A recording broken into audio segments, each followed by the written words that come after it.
नमस्कार बंधुगण मु पंडित श्रीदेवीदत्त मिश्रा आज आपको पुणी स्वागत जनाऊँ आस्ट्रो लाइफ प्रेडिक्शन चैनल तरफ गत तीन गोटी एपिसोड रे आमे चंद्र केतु एवं बुध केतु संपर्कित फलाफल उपरे विचार रखिथिलु।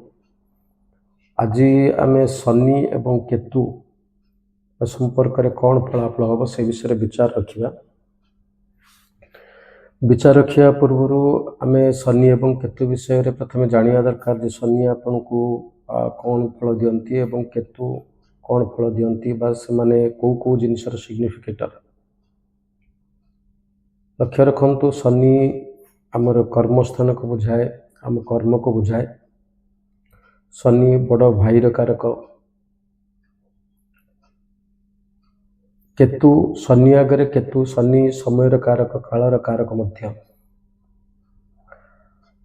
केतु आगुरी कही जे केतु कौन सी जो जगार भी थाए जहाँ आगे रही थाए से सब बेले से जगार ब्लॉक सृष्टि करे, बाधा सृष्टि करे। केतु सब डिटाचमेंट देखई थाए एवं डेप्थ को जीवा को कही थाए। केतु आपनकर जदि आप प्रोफेशन हिसाब से चिंता करेंगे ताहले केतु आपनकर मेडिकल लाइन को बुझाए। केतु आपनकर कंप्यूटर साइंस लाइन मध्य बुझेब, सॉफ्टवेयर लाइन बुझेब, डाटा साइंस ऊपर भी बुझेब। तो शनि आगे केतु रहिले कौन फल हुए जे आम से विषय चर्चा रखा। मु आज पर्यंत जी जातक देखी आसी एवं जो जातक मानक शनि सहित केतु संपर्कित प्राय मैक्सिमम जातक मुझे से माने कौन से ना कौन से प्रकार रे कार्यक्षेत्र समस्यार सम्मुखीन होता। आम शनि एवं केतुर कॉम्बिनेशन जितेबले भी देखुचु सेतेबले आम सबुबले चिंता रखा दरकार, सबुबले लक्ष्य रखा दरकार उभय ग्रहंकर डिग्री। उभय ग्रहंकर डिग्री की देखिबा बहुत इम्पोर्टेंट। कहीं ना केतु आगरे शनि एवं शनि आगरे केतु ये उभय जगार फलाफल बहुत अलग दी थाए। केतु आगरे शनि गोटे प्रकार रिजल्ट एवं शनि आगरे केतु आ गोटे प्रकार रिजल्ट दे थाए।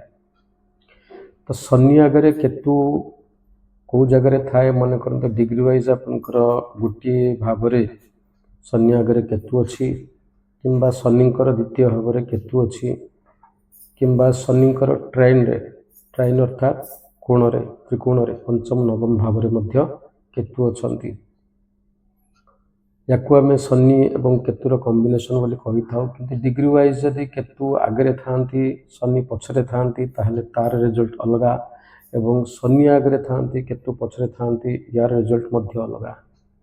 से भली आम यदि लक्ष्य रखू प्रत्येक ग्रह फलाफल निर्णय समय आम तार भाव को मध्य लक्ष्य रखा दरकार। कौ राशि अच्छा से राशि को मध्य लक्ष्य रखा दरकार एवं ग्रह उपरे कौ ग्रहंकर दृष्टि पड़ुची आपको मध्य लक्ष्य रखा दरकार। एथिरे फलाफल बहुत भिन्नता आसी थाए। तो आज आम केवल लक्ष्य रखू जे शनि केतु कॉम्बिनेशन अर्थात केतु आगे शनि थिले कौन हम, शनि आगे केतु थिले कौन हम। देखंतु केतु आपनकर अजा को बुझाती। जदि कौन सी जातक केतु आगे शनि अच्छी से जगह लक्ष्य रखिए केतु अजा शनि कर्म अर्थात से जातकर अजा कर्म को बहुत इम्पोर्टेंट दौथे। कौन सी ना कौन सी प्रकार जीवन रे कर्म ही सर्वस्व हो कर्म को सी मुख्य बोली भावी चलते एवं अकुल्ट साइंस प्रति तांकर मध्य गभीर निष्ठा थी, आकर्षण रही।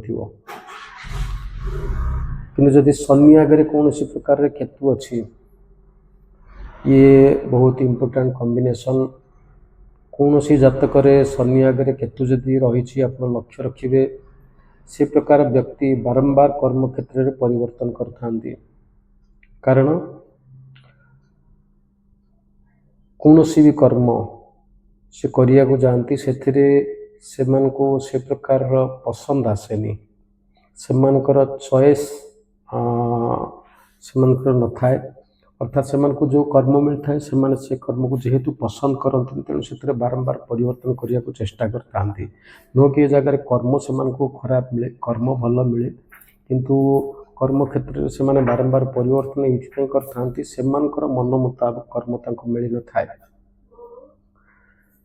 ଶନି କେତୁ କମ୍ବିନେସନ୍ ପ୍ରାୟତଃ ମ୍ୟାକ୍ସିମମ୍ ଜାଗାରେ ମୁଁ ଲକ୍ଷ୍ୟ ରଖିଛି କର୍ମକ୍ଷେତ୍ରରେ କୌଣସି ନା କୌଣସି ପ୍ରକାରରେ ବାଧା ସୃଷ୍ଟି ହୁଏ, ସମସ୍ୟା ସୃଷ୍ଟି ହୁଏ ଏବଂ ସେମାନେ କର୍ମକ୍ଷେତ୍ରରେ ବାରମ୍ବାର ପରିବର୍ତ୍ତନ ମଧ୍ୟ କରିଥାନ୍ତି। କିନ୍ତୁ ଯଦି ସେମାନେ ସଫ୍ଟୱେୟାର ଲାଇନ୍ରେ ଯାଆନ୍ତି କିମ୍ବା ଡାଟା ସାଇନ୍ସ ଲାଇନ୍ରେ ଯାଆନ୍ତି କିମ୍ବା ମେଡ଼ିକାଲ ଲାଇନ୍ରେ ଯାଆନ୍ତି କିମ୍ବା ଅକୁଲ୍ଟ ସାଇନ୍ସ ଲାଇନ୍ରେ ଯାଆନ୍ତି, ଯୋଗ ପ୍ରାଣାୟାମ ଧ୍ୟାନ ଇତ୍ୟାଦି ବିଷୟକୁ ପ୍ରଫେସନ୍ କରିକି ସେମାନେ ସେଥିରେ ଆଗାନ୍ତି, ଏସବୁ ଦିଗରେ ଯଦି ସେମାନେ ଆଗାନ୍ତି ତାହେଲେ ନିଶ୍ଚିତ ଭାବରେ ସେମାନଙ୍କୁ ଭଲ ଫଳ ମିଳିଥାଏ। ଯଦି କୌଣସି ଜାଗାରେ ଶନି କେତୁ ସହିତ ମଙ୍ଗଳର କୌଣସି ପ୍ରକାରର ବି ସମ୍ପର୍କ ରହିଥାଏ ତାହେଲେ ସେ ପ୍ରକାର ଜାତକ ଭଲ ସର୍ଜନ ମଧ୍ୟ ହେଇପାରନ୍ତି। ସେହିପରି ଶନି କେତୁ ସହିତ କୌଣସି ପ୍ରକାର ଯଦି ବୃହସ୍ପତିର ସମ୍ପର୍କ ରହିଯାଏ ତାହେଲେ ସେମାନେ ଭଲ ଓକିଲ ମଧ୍ୟ ହେଇପାରନ୍ତି। ଓକିଲାତି ଲାଇନ୍ରେ ସେମାନେ ବହୁତ ଭଲ ସୁନାମ ଅର୍ଜନ କରିପାରନ୍ତି। ଶନି କେତୁର ଆଉ ଗୋଟେ ବହୁତ ବଡ଼ ଫଳ ହେଉଛି ଯଦି କୌଣସି ଜାତକରେ ଶନି କେତୁର ସମ୍ପର୍କ ରହୁଛି ଅର୍ଥାତ୍ ଶନି ଆଗରେ କେତୁ ରହୁଛନ୍ତି ତାହେଲେ ସେମାନେ ସେମାନଙ୍କ ଜୀବନରେ କେବେ ନା କେବେ କୌଣସି ପ୍ରକାରର ଅପରେସନର ସମ୍ମୁଖୀନ ମଧ୍ୟ ହେଇଥାନ୍ତି।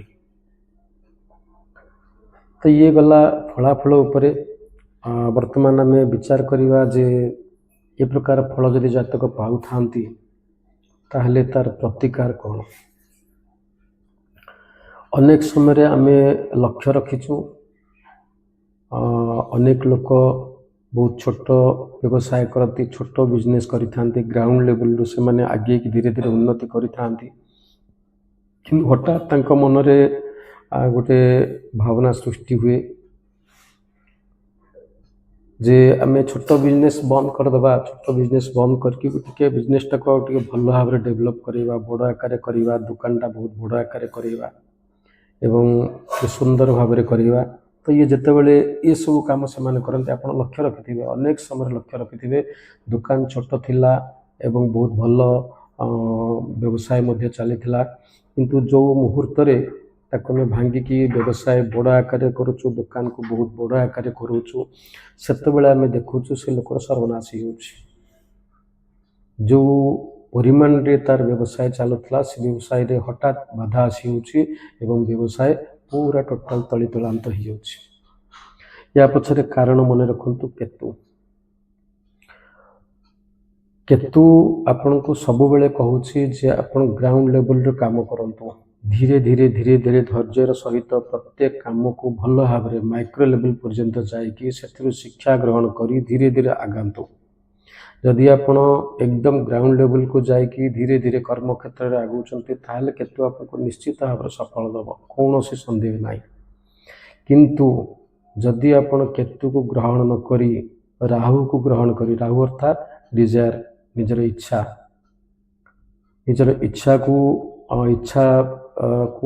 ଅର୍ଥାତ୍ ନିଜ ଇଚ୍ଛାକୁ ଗ୍ରହଣ କରିକି ଆପଣ ଯଦି କର୍ମକ୍ଷେତ୍ରରେ ପରିବର୍ତ୍ତନ କରୁଛନ୍ତି, ଗ୍ରାଉଣ୍ଡ ଲେଭେଲକୁ ଯାଉନାହାନ୍ତି, ହଠାତ୍ କୌଣସି ଗୋଟେ ବଡ଼ ପ୍ଲାନିଂ କରୁଛନ୍ତି ଏବଂ ବହୁତ ବଡ଼ କିଛି ଗୋଟେ କାମ କରୁଛନ୍ତି, ତାହେଲେ ମନେ ରଖନ୍ତୁ ଯଦି ଆପଣଙ୍କ ଜାତକରେ ଶନି କେତୁର କମ୍ବିନେସନ୍ ଅଛି ତାହେଲେ ଆପଣ ସର୍ବନାଶ ଦିଗକୁ ଯାଉଛନ୍ତି।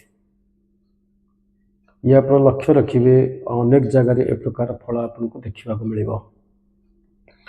ଯଦି ଏ ପ୍ରକାର କିଛି ଜିନିଷ ଆପଣ ଲକ୍ଷ୍ୟ ରଖୁଛନ୍ତି କିମ୍ବା କର୍ମକ୍ଷେତ୍ରରେ ବାରମ୍ବାର ଏଇ ଯେଉଁ ଅଶାନ୍ତି କିମ୍ବା ସାଟିସ୍ଫ୍ୟାକ୍ସନ୍ ନ ଆସିବା କିମ୍ବା ବାରମ୍ବାର ପରିବର୍ତ୍ତନ କରିବା ଏ ପ୍ରକାର ଜିନିଷକୁ ଲକ୍ଷ୍ୟ ରଖୁଛନ୍ତି, ଦେଖୁଛନ୍ତି, ତାହେଲେ ସେ ଜାଗାରେ ଫଳ କ'ଣ, ପ୍ରତିକାର କ'ଣ। ଆମେ ଏ ତ ଫଳ ବିଷୟରେ ଆମେ କହିଦେଲୁ, ଏହାର ପ୍ରତିକାର କ'ଣ।